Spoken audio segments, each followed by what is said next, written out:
From the News Channel 5 Network, this is OpenLine.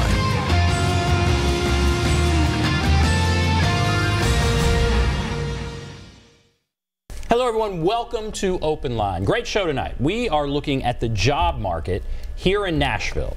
Obviously our city's booming, but what is the job market like? And we also want to talk about, let's say you want to make a career move. What sort of things should you be thinking about? How do you go about it? How is that working nowadays?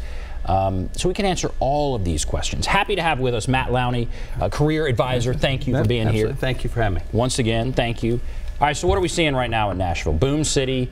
What's the unemployment rate? How are we doing? I mean, so Nashville's doing well. You might have I think the last number is 3.7% unemployment. It's pretty strong. Wow. I think you get to, a lot of folks think about once you reach 4.5%, 5%, you're kind of at full employment. You kind of get into this world of negative employment, which is a weird idea. There's basically more skilled jobs than there are people to fill them, which is a good place to be, I guess, if you're looking for a job. And then and this is pretty indicative of how we usually are. Nashville's lower than the state of Tennessee, and Tennessee's slightly more than the nation overall. So Tennessee's 5.1, the U.S. is 4.5%, which is the lowest in 10 years. I mean, like right at this moment, 10 years ago, we hit 4.5%. So it's been a long time since we've been this low. But then we hear all this talk about how unemployment's at, some people are saying 40%, and certainly underemployment. I mean, and then you hear these numbers, and they fly in the face of that. I'm not a politician, so I don't walk anywhere near that. But they've been calculating unemployment the same way for a million years. You know what I mean? So for hundreds of years, that's how 100 years, that's how they've been doing it. So I think it's a convenient way to say, and I'd say there's some truth to that. I'm sure there's lots of people who are working at, I don't know, restaurants, who have a bachelor's degree that would say, hey, probably didn't go get a bachelor's degree to be a barista, that they would fall in that category of underemployed. And then folks who want to work full-time but can only find part-time. So there is some truth to the fact that there is still some job growth. Like, we can stay at the same unemployment rate and have better jobs. I think that would be the answer to that. But I'm not sure. I think 40% seems a little extreme. So can Nashville continue to sustain 100 people moving in every day, or 80 people moving in every day, or whatever the number is? Sure. Can we sustain all of these people moving in? At what point do the jobs run out? I don't think they will. I mean, I hate to say, this isn't a path to infinity, but I do think that we're fine for a while. I mean, most of these people are moving here for jobs. I mean, that's different than, hey, I was raised here and I'm not moving from Nashville and now I've got a bachelor's degree and I'm a barista. Most of the people who move here, moving their families here for an opportunity. And that's probably, you've got companies who are relocating here, which we've heard about that, and then they're growing here. And so that's why, they need talent that isn't in Nashville. So as a guy in recruiting, I would say if you had a room full of recruiters, you would say, hey, is recruiting hard? Yeah, we can't find the talent that we need specific to the skills that we have positions for. Accounting, finance, the kind of nuts and bolts kind of roles, data analytics. These are the kind of things that are hard to find, and skill sets that don't necessarily exist here in Nashville. Right. So these people are moving here for a job. I do want to ask you that, and we can get into that in a moment. What are the jobs? Let's say you're thinking about, I don't know, going to the job market. What skills? What are most in demand? Would be my question there. Yeah. Sure. I think the most obvious is healthcare. I mean, even though there's kind of changes in how healthcare is being administered and maybe reimbursed and all that. Direct patient care healthcare is always going to be in demand. Those are jobs that, that aren't always that awesome, so there's always a need for them. They tend to pay well. And the other is, Nashville's unique because it's also the other side of healthcare. It's the business side of healthcare. It's all the 350, 400 healthcare companies are based here. They need all that back office support. They need HR folks. They need accounting and finance, as we mentioned. They need folks to operate the company, so operators. That's where good paying jobs are based here in Nashville. So you've got healthcare, then we've got a wonderfully diverse economy. And I went to something for the chamber a couple weeks ago that they had the big pie chart, and healthcare isn't as big. It's probably 25%, but you have publishing and entertainment and obviously tourism. I mean, they can't build hotels downtown quick enough. The downfall of those are not most of the jobs those hotels create are not the jobs that most people say, hey, I want, housekeeping and things like that. But they are jobs. I think that's why, to your point, the unemployment rate in Nashville is probably a little artificially low. Right. Yeah. And work is changing. How is it changing? I mean, it used to be you got a job with a company, you stayed there for a long time. Sure. How is work changing? So this is kind of like, you think back to the recession. I think the recession will be one of those things we look back in 50 years and go, that was a fundamental moment of change in how employers staffed their work. And so all of a sudden they said, hey, we may have a bloated payroll. The recession brought us down to this core staffing, if you will, the core people who get the job done.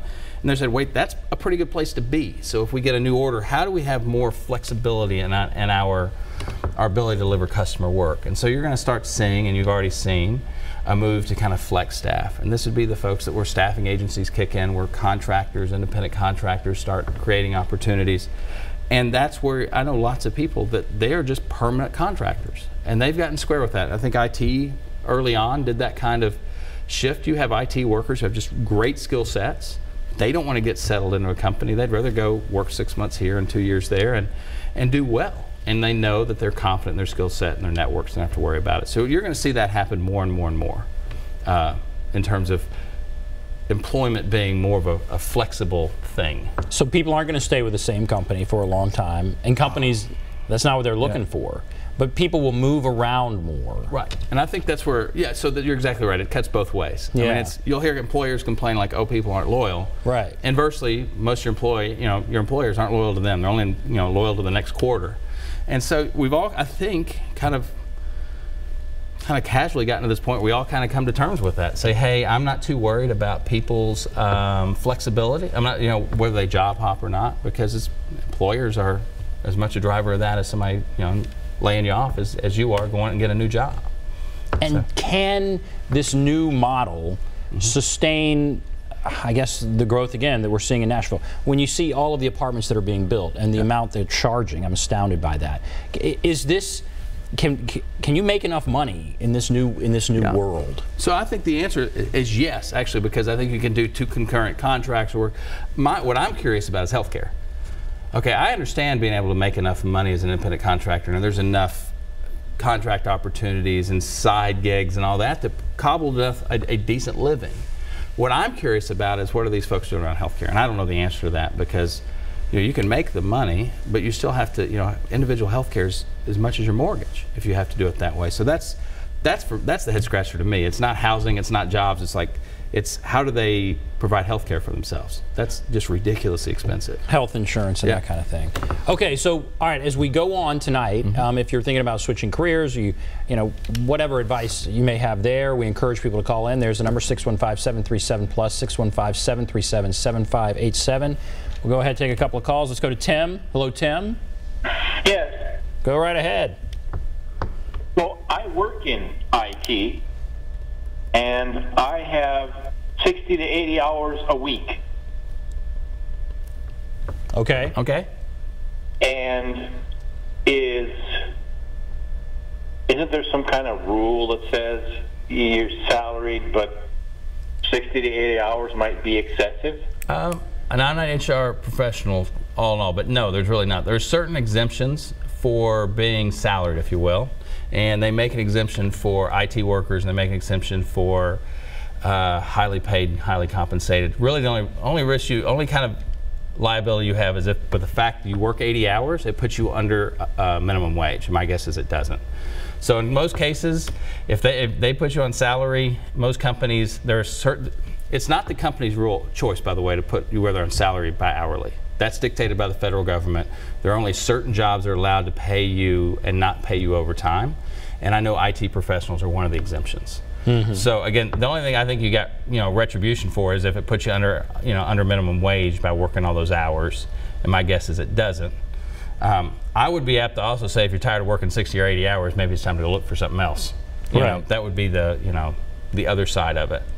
Who has more power right now in this economy?